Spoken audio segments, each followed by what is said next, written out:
How we doing, guys? Welcome to the preview and the predicted lineup. Arsenal against Fulham, third game of the Premier League season. 2 wins out of 2. Not playing overly great, scraping through that Crystal Palace game with the 10 men and, but it's 2 wins out of 2. And when you look at some of the other teams and the performances and they're not playing great and they're losing games. Manchester United, prime example. So we'll be happy with that. Only 3 teams that actually do have 100% records in the Premier League now. Apart from us, of course, is Man City. Unusually having a great start to the season. They normally actually start off slow. So maybe they can start off good and then finish slow. Hopefully, it gives us a chance. And Brighton, who have had a brilliant start, scoring loads of goals, playing unbelievable football. And they're going to be dangerous this season. But, we'll see what happens once European football comes into play for them and how they manage that. Because that's when it could, get a bit difficult and very, different for them. And something they've never experienced before. So, yeah. Listen, this game against Fulham, it's one of those where you've got to win it. Of course, it's at home. These are those games where nothing but a win will do. Last season in the Premier League, we beat Fulham. We actually went a goal down. Mitrovic. That's not going to happen this year. Leno in goal. I think when we played Fulham away, we were unbelievable. That was one of the best performances of last season. And we tore them to pieces, especially in the first half. So you see what we can do. The lineup, it's going to be interesting. I know there's so much talk about Kai Havertz and everything else. But again, I think that if you're really being critical of Kai Havertz at the moment and really slating him, you don't really watch the game. Does he, have real poor games? No, he hasn't. Has he set the world alight? No, he hasn't. But I feel that there is this perception, even by Arsenal fans now, that, if he doesn't get on the score sheet or get an assist, then his game's poor, he's been poor, doesn't offer anything, etc., etc., etc. But again, against Crystal Palace, before the sending off in particular, I felt, he had some really good moments in the game. And it's not as bad as some people are making out.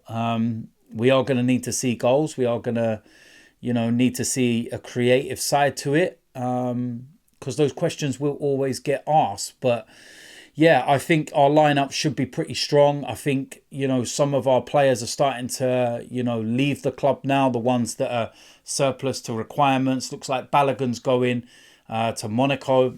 I think that, the money we're getting, over £40 million, is absolute genius by Edu and that to get that kind of money. Kieran Tierney's going to Spain. Don't know how he's going to do out there. Not sure he'll like the hot weather, to be honest with you. Seems to prefer the cold.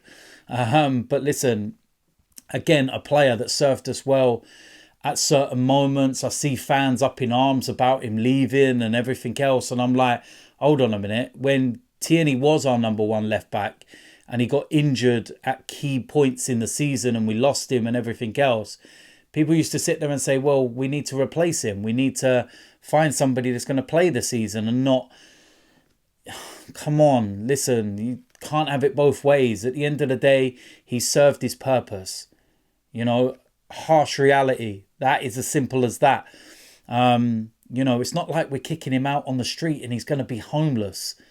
Think about it for a second. He's going to continue his career elsewhere.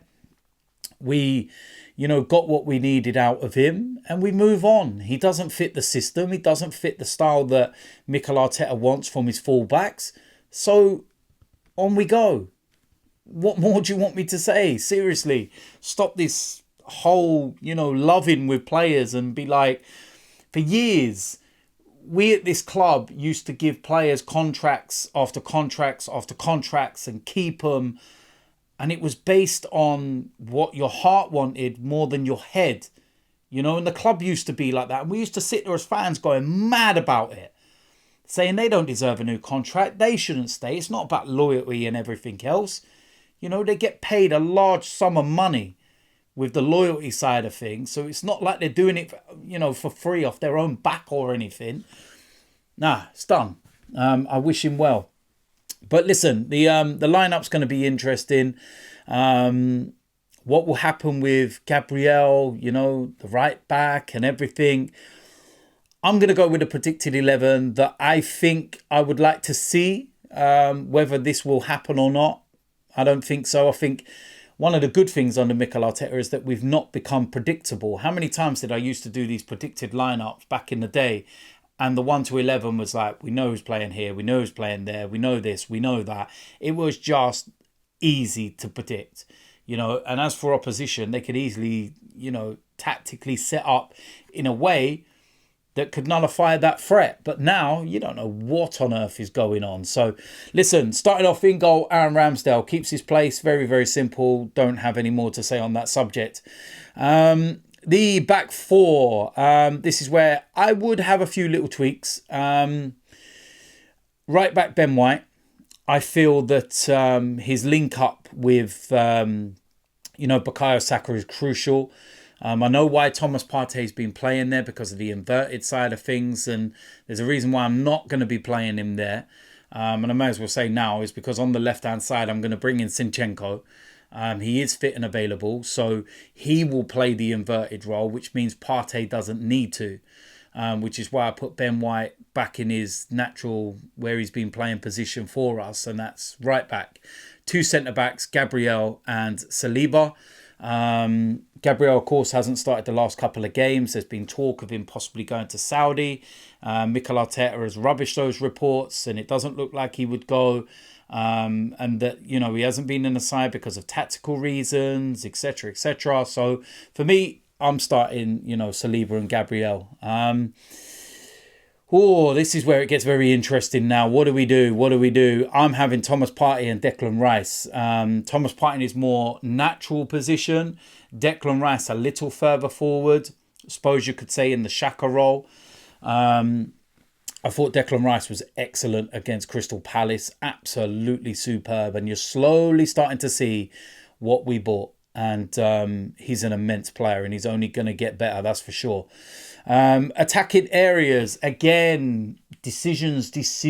Gabriel Jesus is back in full training and he's not just warming up with the players, it's full contact training.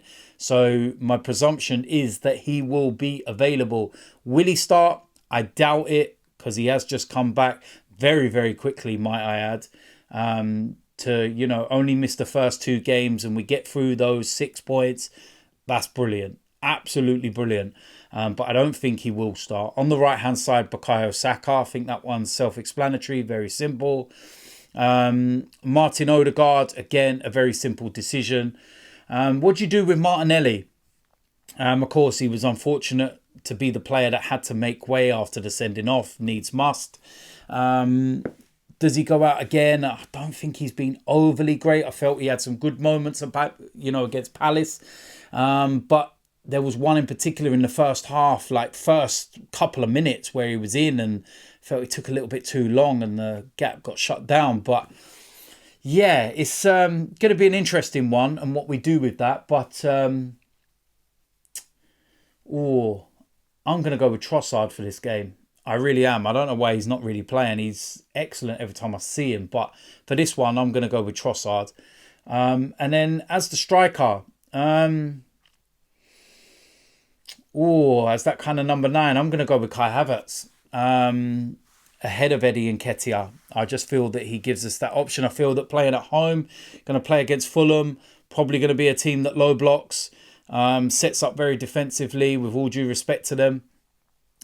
So you're going to need to have that option of an aerial presence. And I don't think it's going to be suited to getting the ball in and around and behind, like Eddie kind of plays and what he likes. So that's what I'm going to go with for that one. So listen, there we go. That is it for the preview and the predicted lineup as usual.